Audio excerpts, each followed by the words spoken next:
નવસારીમાં પિતા પુત્રીના પવિત્ર સંબંધને લજવતો કિસ્સો પ્રકાશમાં આવ્યો છે. પિતાએ જ 14 વર્ષની દીકરી પર દુષ્કર્મ કર્યાનો આરોપ છે. દક્ષિણ આફ્રિકાથી આવેલા પિતાએ દુષ્કર્મ કર્યાનો આરોપ છે. માતા નોકરી પર જતી ત્યારે પિતા પુત્રીનું શોષણ કરતો હોવાનો દાવો છે.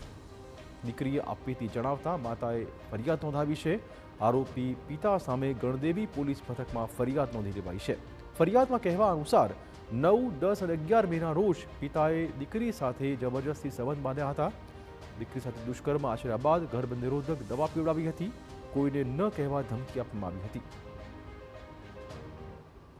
પીઆર રાઠોડ સાહેબ તથા ડીએસપી રાહુલ સરે ખૂબ જ સપોર્ટ કર્યો છે, જેથી એને ગણતરીના કલાકોમાં પકડી જેલ ભેગો કરી દીધો છે.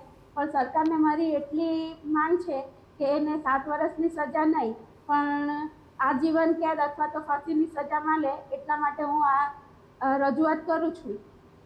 નવસારી જિલ્લામાં એક એવી ઘૃણાસ્પદ ઘટના સામે આવેલ છે કે જેમાં બાપે પોતાની સગી દીકરી ઉપર રેપ કરેલાનું જણાય આવેલ. તે મુજબ તેની કાયદેસરનો ગુનો દાખલ કરી અને તેની આગળની કાર્યવાહી કરેલી.